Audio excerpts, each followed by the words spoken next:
Fox 29 News at 5. Meantime, plastic surgery, it's a hot TV topic. Millions of you are tuning in every week to see new noses, breasts, stomachs, or maybe a little lipo or a lift or two. But it turns out it's more than just entertainment for some. A new study shows it's making people want to get those procedures done themselves. Joining me now is psychologist Patrick Markey. Thank you for coming in today. Thanks for having me. And you're pretty close to this study because it was actually you and your wife that put it together. Tell us exactly what you learned and what you did. Yeah, well, it was done by actually a group of researchers from Rutgers at the Healthy Development Lab, led by my wife, so to give her credit. Right, definitely. And basically what it examined was whether or not people exposed to reality television shows featuring cosmetic surgeries are affected by it. And what was found in this study and a series of studies that have happened since it is that individuals who are exposed to this type of media, who watch it all the time, are much more likely to want to have plastic surgery than individuals who aren't exposed to it. Well, sure, and if you look at the afters, absolutely, but if you look at the process which these shows show, like The Swan, for example, Fox had a full body makeover, The Swan, the pain that these people were in, it shocks me that once they really know what it all looks like, that they're still willing to do it, but they are. Well, I mean, the thing to remember about the shows is certainly they show that middle part, but it always ends in some kind of great inspirational tale. So you see this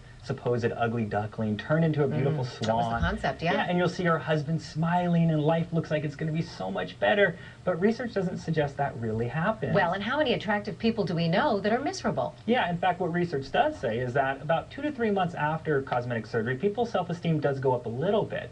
But then a plethora of research suggests that there's absolutely no relationship between physical attractiveness and happiness. And you can say that all you want, but still teens and plenty of other people are not hearing that message, and they're still doing it. In fact, your wife, I was reading in the study, she was saddened by some of the comments that were handwritten. What were some of those comments? Well, individuals found the shows inspirational, that they Which were... is kind of disturbing. Yeah, it was disturbing. What always kind of struck me as most disturbing is if this trend continues, that more and more people are having surgery, and if these shows really are affecting people and more people continue to have this type of surgery, what's going to happen is we're going to be comparing ourselves to, well, the average person is going to have had surgery, and so our threshold of what's beautiful is going to go up. And it's not fair to people who can't afford to compete with that, you know? Well, it's kind of sad because what ends up happening is individuals have surgery simply to look like other individuals who have had surgery. Yeah, yeah. You know, we talk about people in general here, but we're talking about men and women, but there is a vulnerable group that you found. Who is that? Well, certainly young women are the most at risk. The pressures are intense. Right, and their bodies are still developing. In fact, in the last 10 years, surgery among young women under 18 has increased about 300%. That is, and we're in a recession.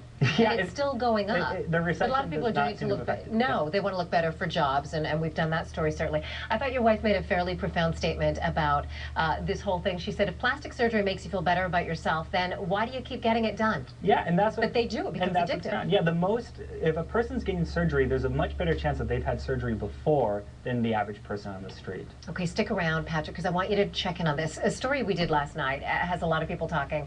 A Cherry Hill doctor's office had to sort of step in and help after a disastrous Botox injection. 2 of them bought the products online, a gamble, far worse than any wrinkle. Look. I put the Restylane in and it went poof, and it made this big giant thing around it. And I figured, ooh, 206 as opposed to 750 or 1,000. But I wasn't thinking about the big picture, and that's where it came from, what it is, and how to get it in here. And not thinking about the big picture becomes a big problem. It's almost self-mutilating.